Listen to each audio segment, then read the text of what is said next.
আধ্যাত্মিক জগতের সকল তরিকার ভাই, আপন ভাই। তাই এখনই সাবস্ক্রাইব করুন, আমাদের সঙ্গে থাকুন। চ্যানেল মুক্তার সাইজি। আসসালামু আলাইকুম।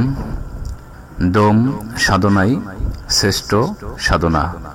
আজকে আমি আব্দুল আলিম চিশতি এই বিষয় নিয়ে কিছু কথা বলবো। মানবদেহের আরেক নাম বায়ু যন্ত্র। এই মানবদেহের পায়ের তালু হতে মস্তক পর্যন্ত অসংখ্য নারীর সাথে সংযুক্ত রয়েছে আরও অসংখ্য নারীর জয়েন্ট। শুধু তাই নয়, অসংখ্য জয়েন্টের কেন্দ্র বিন্দুর সাথে সংযুক্ত মিলনস্থানে গঠন হয়েছে এক একটা পাওয়ার স্টেশন। আমরা শ্বাস প্রশ্বাস গ্রহণ করি এবং ছেড়ে দেই। এই শ্বাস প্রশ্বাসের কারণেই এই মানবদেহটা সবসময় সচল থাকে। তাই এই মানবদেহকে বায়ুযন্ত্র বলা যায়, অর্থাৎ বাতাসের একটা কলকাঠির ঘর। মানবদেহের এই কলকাঠির ঘরের মধ্যে প্রত্যেকটা নারীর মধ্যে হতে প্রত্যেকটা পাওয়ার স্টেশনকে সচল করে রেখেছে কে? এই বায়ুযন্ত্র, অর্থাৎ বাতাস, অর্থাৎ শ্বাস প্রশ্বাস।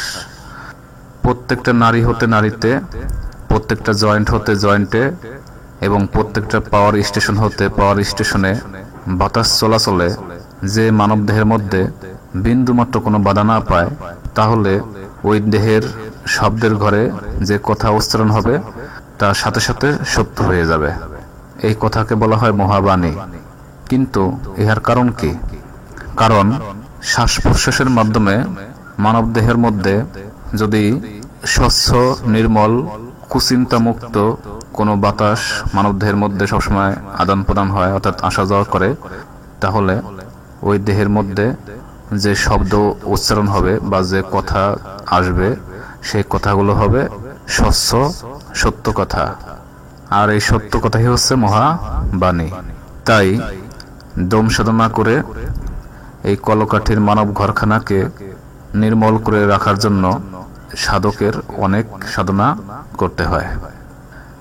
মনের দুশ্চিন্তায় যেমন ঘাড়ের রগ বাঁকা হয়ে যায়, তেমনি মনের মধ্যে কুচিন্তায় কুস্বভাবে ষড়রিপুর বসে এই বাতাসের মাধ্যমে দেহের মধ্যে যে কুবাতাস প্রবেশ করে, সেই বাতাসে দেহের মধ্যে প্রত্যেকটা পাওয়ার স্টেশনগুলোতে নির্মল বাতাস চলাচলে বাধা হয়ে দাঁড়ায়। ফলে তার এই দেহঘরে পরম বস্তু ঢাকা পড়ে থাকে। কারণ শ্বাস প্রশ্বাসের মাধ্যমেই দেহঘরের মধ্যে কুচিন্তা কুস্বভাব চলাচল করে। যখন এই দেহঘরের মধ্যে কুচিন্তা কুস্বভাব চলাফেরা করে, তখন এই পাওয়ার স্টেশনগুলো অকার্যকর হয়ে পড়ে। আর এই কারণেই দেহ ঘরের মধ্যে কোথায় কি হচ্ছে, কি ঘটনা ঘটতেছে, সাধারণ মানুষের পক্ষে এটা অনুভব করা বা দর্শন করা সম্ভব হয় না। এই ক্ষেত্রে সাধক কি করেন? দম সাধনা করেন। একজন সাধক দম সাধনার মাধ্যমে তার দেহের ঘরের মধ্যে প্রত্যেকটা পাওয়ার স্টেশন সচল করে রাখেন এবং এই সচল করে রাখার মাধ্যমেই, অর্থাৎ নির্মল স্বচ্ছ পরিষ্কার বাতাস শ্বাস প্রশ্বাসের মাধ্যমে গ্রহণ করা এবং ছাড়ার মাধ্যমে একজন সাধক তার দেহঘরের প্রত্যেকটা পাওয়ার স্টেশন পরিষ্কার বা সচল করে রাখেন, স্বচ্ছ করে রাখেন। যার কারণে একজন সাধক চোখ বন্ধ করে ধ্যান করার সময়, দম সাধনা করার সময় তার পায়ের তালু হতে মাথার মস্তক পর্যন্ত কোথায় কোন পাওয়ার স্টেশনে কি হচ্ছে, কি ঘটনা ঘটছে এবং তার দেহঘরের ভিতরের সমস্ত খবর সে সাধনার মাধ্যমে, দম সাধনার মাধ্যমে একদম পরিষ্কারভাবে সব দেখতে পান। আর যে ব্যক্তির মধ্যে কোনো সাধনা নাই, কোনো ধ্যান নাই, কোনো দম সাধনা নাই, সেই ব্যক্তির দেহঘরের মধ্যে শ্বাস প্রশ্বাসের মাধ্যমে কুচিন্তা কুস্বভাব প্রবেশ করে সমস্ত নারীর এবং প্রত্যেকটা জয়েন্টের পাওয়ার স্টেশনগুলোতে স্বচ্ছ বাতাস, নির্মল বাতাস প্রবেশ করতে বাধা হয়ে যায় এবং এই দেহঘরের মধ্যে, কলকাঠির দেহঘরের মধ্যে কোথায় কি হচ্ছে একজন সাধারণ মানুষের পক্ষে তখন আর জানা বা দর্শন করা সম্ভব হয় না। ফলে পরমের মুখের কথা বন্ধ হয়ে যায়। প্রত্যেকটা মানব দেহের মধ্যে যে পরম বস্তু সেটা ঢাকা পড়ে থাকে।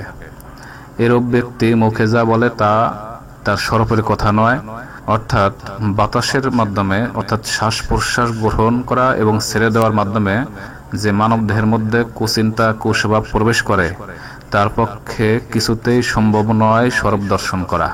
তখন ওই ব্যক্তি মুখে যা বলে তা তার স্বরূপের কথা নয়, বরং তা হয় রিপুর কথা, অর্থাৎ অমানসী কথা। অর্থাৎ নিজের মধ্যে সে মানুষকে, সত্যিকারের মানুষকে কারাগারে বন্দী করে রেখে সারা জীবন অমানুষকে নিয়ে চলাফেরা করে। তাই শুধু বাহ্যিক মানবদেহ আকার থাকলেই তাকে মানুষ বলা যাবে না। এই কারণে পরম মানুষকে জাগ্রত করার জন্য এই মানবদেহের কলকাঠির ঘরের মধ্যে বায়ু সঞ্চালনের পথ নির্মল পরিষ্কার করে রাখতে হবে। আর একমাত্র দম সাধনাই দিতে পারে এই অমৃত সাধনের সন্ধান। তাই দমের সাধনা করাই সাধকের মূল সাধনা। আর এই দম সাধনার প্রক্রিয়া সঠিকভাবে কিভাবে করতে হবে, কিভাবে বসতে হবে, কখন দম সাধনা করতে হবে, মানে A to Z, যেমন হারমোনিয়াম বাজাতে গেলে সা রে গা মা শিখতে হয়, তারপরে আস্তে আস্তে সুরে সুরে তখন একটা সত্যিকারের সুর সৃষ্টি হয়। ঠিক তেমনি এই মানবদেহের মধ্যে দম সাধনা করার একটা কৌশল আছে। সঠিকভাবে সেই দম সাধনার কৌশল শিখে যদি কেউ এই মানবদেহের মধ্যে নিয়মিত দম সাধনা করে রাখতে পারে, তাহলে তার দেহঘরের মধ্যে কোনো কুচিন্তা কুস্বভাব প্রবেশ করতে পারবে না। ফলে ওই ব্যক্তি মুখে যা বলবে তাই সত্য হয়ে যাবে এবং তা হবে মহাবাণী। তাই এই দম সাধনার সঠিক প্রক্রিয়া, কৌশল, কায়দা এবং সময় লগ্ন সম্পূর্ণভাবে জানতে হলে একজন কামেল গুরুর নিকট বায়াত গ্রহণ করে জেনে নিতে হবে। অর্থাৎ একজন কামেল মুর্শিদের নিকট মুরিদ হয়ে সম্পূর্ণ কায়দা কৌশল শিখে নিতে হবে। আর এই কারণেই মুরিদ হতে হয়। অনেকে বলে মুরিদ কেন হতে হয়, মুরিদ হওয়া লাগে না। কিন্তু আপনি দম সাধনা কেমনে করবেন? আমি বুঝলাম যে আপনি বলতেছেন মুরিদ হওয়ার প্রয়োজন নাই, তাহলে আপনি দেহঘর ঠিক রাখবেন কেমনে? মানব দেহের মধ্যে এমন কিছু শিখার আছে, এমন কিছু জানার আছে, যা জানতে হলে, শিখতে হলে, বুঝতে হলে একজন কামেল পীরের নিকট গিয়ে বায়াত হয়ে শিক্ষা দীক্ষা গ্রহণ করতে হবে, জানতে হবে, চিনতে হবে। কেননা দম সাধনা ছাড়া কোনো মানুষই সে তার নিজেকে চিনতে পারবে না। তাই এই দম সাধনার সমস্ত সঠিক প্রক্রিয়া জেনে রাখার জন্য অবশ্যই একজন কামেল মুর্শিদের নিকটে গিয়ে আকুতি মিনতি করতে হবে। যদি সেই মুর্শিদ দয়া করে এবং দম সাধনার সহ সকল শিক্ষা দীক্ষা দিয়ে থাকে, তাহলেই কোনো মানুষের পক্ষে সম্ভব নিজেকে দর্শন করা, নিজের মধ্যে পরম বস্তুকে দর্শন করা। আর নিজেকে দর্শন করা মানেই মহাবস্তু দর্শন করা।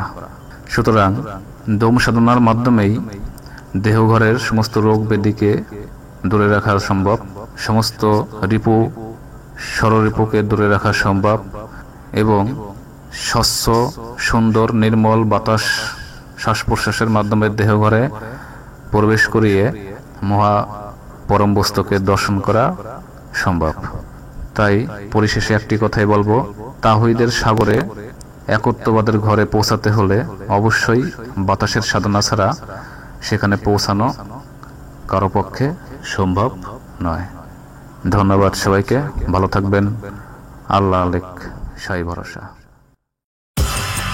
অনুষ্ঠানটি পরিবেশিত হলো চ্যানেল মুক্তার সাইজের সৌজন্যে চিশতিয়া নিজামিয়া খানদান।